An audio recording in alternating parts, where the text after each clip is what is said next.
The Five of Swords is sometimes referred to as a bully. He obviously is victorious here, but at what cost? These people are pretty beat up and he looks kind of like arrogant or gloaty, right? So in your physical space, there may very well come some conflict this month.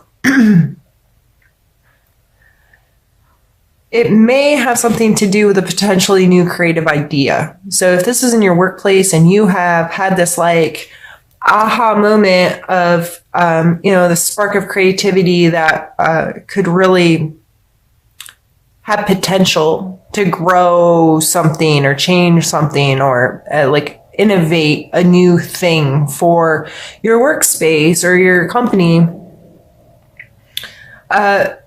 this may be met with some resistance, or you may try to overpower others and say, this idea is really good. You really have to listen to me. We really have to do this. We have to make this a thing here. So regardless if it's somebody else giving you resistance or you are the one that's kind of forcing it on others, I would just be mindful of how those energies play in your life this month. If you feel yourself being a bully, call yourself on your crap. Be like, all right, I gotta get it together.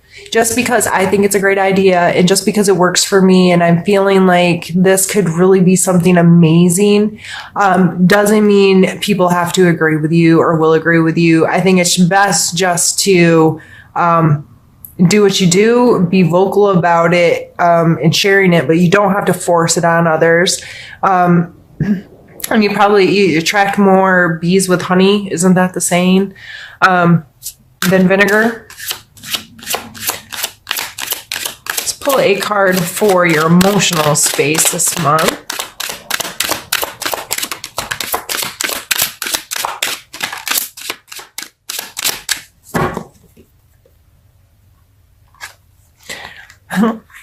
We have the Fool and the Three of Cups. That's some really fun energy. There may be some amazing opportunities to let loose a little bit. Have this kind of dumb trust in the universe. I don't want to call it dumb. He's called the Fool, but I see the Fool as in a really, in a positive light. He is just in a place of trusting everything's going to be okay. And trusting, he also is not jaded or already carrying around a lot of stuff from the past.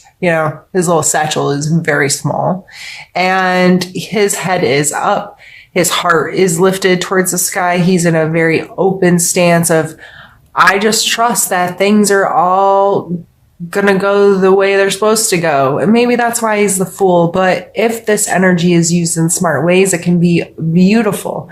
In your emotional space, this, just trusting the flow and the process and trusting that you can have these amazing interactions with people and have authentic relationships. And the Three of Cups, though, these ladies are obviously having a good time, right?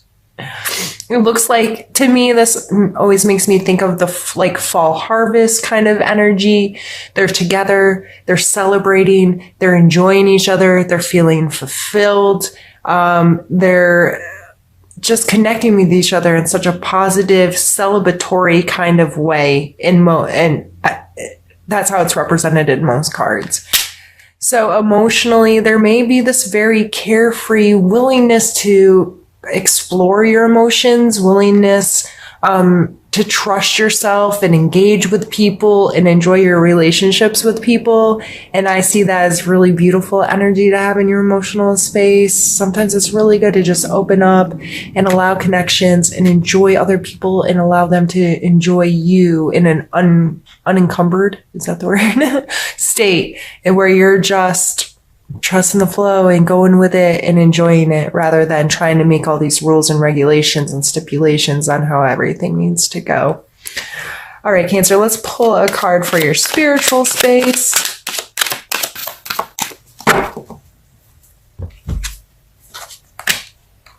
Magician and the Nine of Wands. I'm not sure which order they came out in, but it doesn't really matter.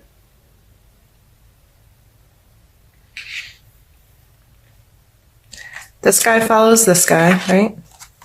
0, 1.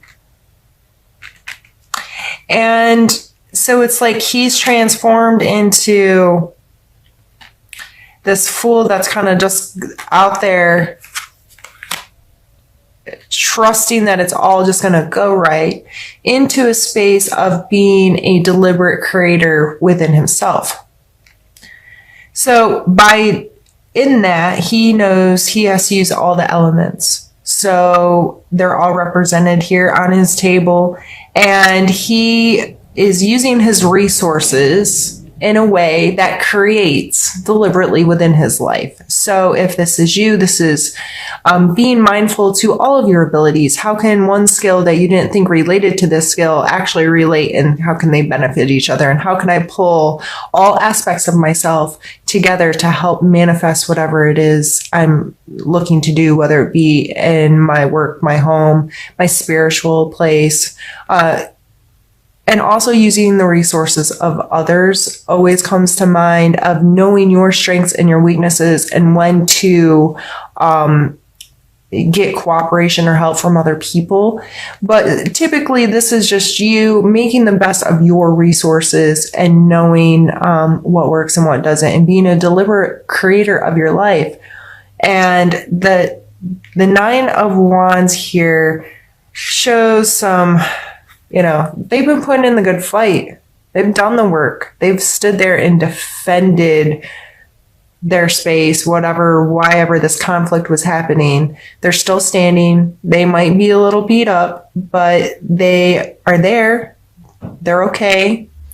And so spiritually speaking, this may feel like, I keep trying to connect to my spirituality and understand it, whether you're religious, have that fits into some kind of mold, or you have more free-flowing spiritual existence, or your spirituality is just self, of connecting with yourself through whatever it is, your passions in life and so forth.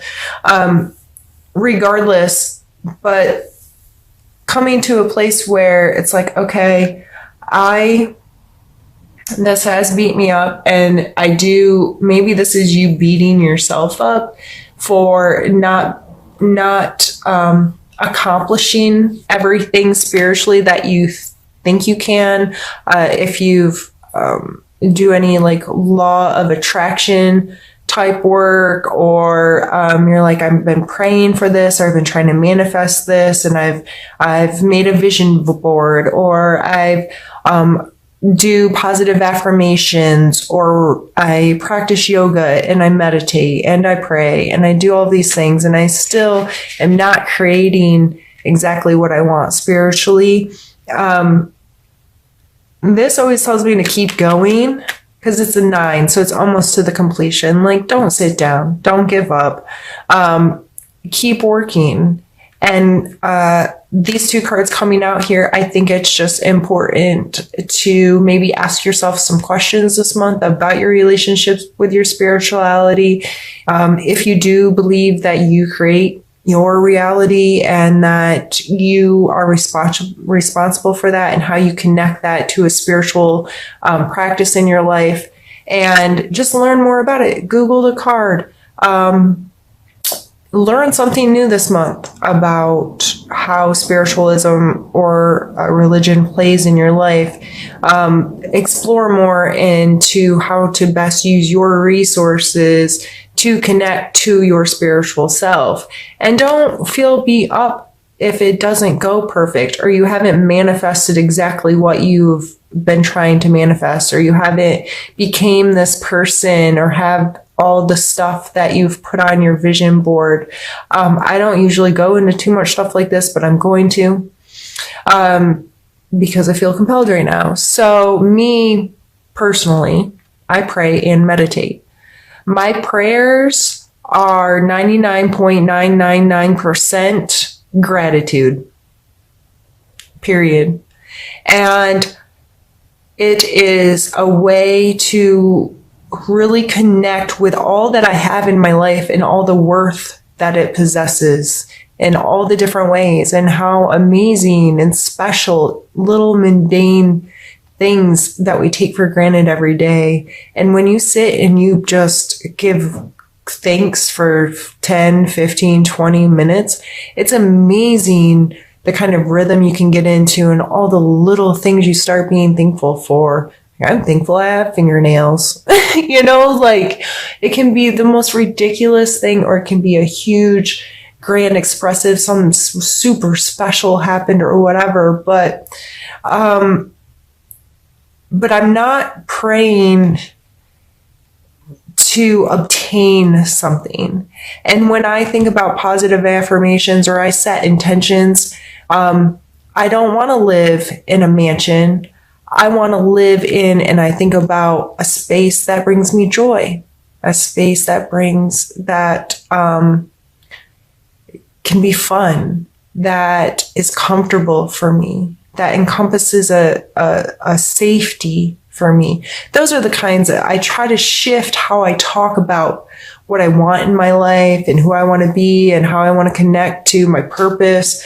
I try to pull it all back to feelings. And if the feelings are a negative feeling, that's not okay. I try not to come from a place of desperation in my prayers.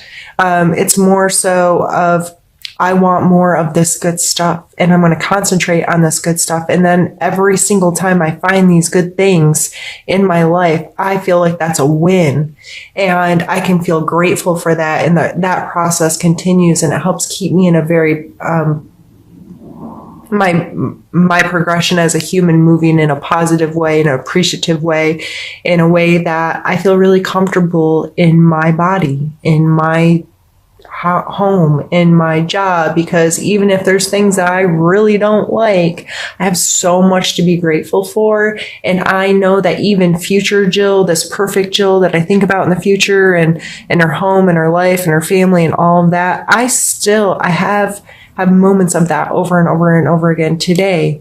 And the more I appreciate them, the more I feel like I'm kind of filling up that future basket. Like, I'm going to have just more and more and more of this as I progress as a human, and I'm so grateful I get to experience it already.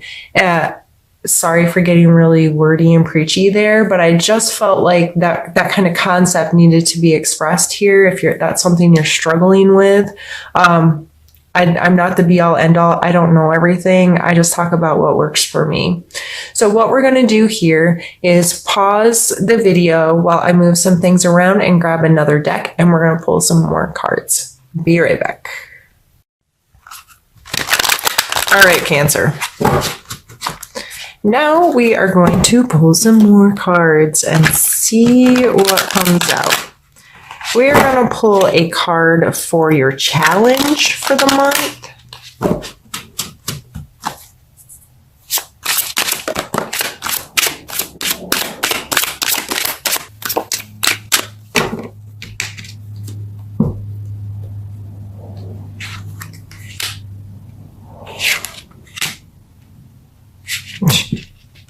Put it right side up, Jill. We have the Five of Cups and the Sun. The Five of Cups, he is obviously in a position that makes you feel like he's grieving, sad, has experienced some kind of loss, and the cups are spilt over and kind of in darkness. So this card always makes me think about a pause of the moment when you have to start to, you're letting go of something and you are not able to focus on what's ahead because this has really brought you to your knees. This card, however, serves as a huge reminder to not get stuck here. Because in this card, you can see further down this path are these beautiful lit cups and this tower, and it's that's obviously there's good things ahead for this person that's traveling this path, right? So the challenge this month may be you still dealing with the loss of something, emotionally, maybe taking a pause to to put this to rest so you can continue on. And then the sun coming out. The sun is a very joyful, expressive, feeling whole, feeling energized, feeling just beautiful, bright, sunshiny. I wonder how many people think English isn't my native language because I can't speak it. Jeez. So beautiful, sunshiny day where, you know, these people are just like, oh, yes, like that sun, that energy, that fire, that just, it gives us life, literally, right? So even though you have so many positive energies up here, it may be a challenge with dealing with some of this and really getting into a position that you can feel joyful, especially if whatever this loss is here is kind of tugging at your heartstrings. These things can be mutually exclusive. You know, just because one thing makes you sad, you've experienced some kind of loss or disconnection or having some kind of grief, does not mean at another point that you cannot be joyful. You cannot experience feeling this wholeness and fulfillment and excitement or whatever, however this fire energy is showing up. I guess we're getting personal in the day, Cancer. I'm sorry. I've experienced a lot of grief in my life. I've unfortunately lost some extremely important people at a young age. And I understand getting stuck. And I understand the mindset of, I can't have fun with that. I can't have fun with this because I'm supposed to be sad about this other thing. You're allowed to be happy when you're happy and sad when you're sad. Just because one bad thing happens in the morning does not mean you need to be sad all day. I'm not telling you to not give the respect to your hurt feelings or your loss and take the time when that time is there. But if something shows up, so you're sitting there feeling sorry for yourself and something amazing pops in, hello, da-da-da, won't you throw a smile on your face and greet this energy, this whatever? Or you're going to sit there and be like, oh, I can't be happy to see you because I'm sad right now. That doesn't make sense. Like, they can be excluded from each other in a way where you're not being disrespectful to this energy if at moments you still feel this. And it makes me think of the movie, oh geez, I just lost the name of it. With the emotions on the little girl named Riley. What in the world is that called? Anyway, like in the complex feelings where a feeling can have more than one, or like a moment, her memories could have more than one feeling attached. Like you can be happy and sad at the same time or excited and happy at the same time. Like we're adults, we should understand that sometimes the moments are complex and you can feel loss and excitement or happiness and joy all at the same time sometimes. So, sorry to spend so much time on that. I just felt like we needed to expand a little bit and really get deep in there. Let's pull a card for your, let's see. Let's do need to know.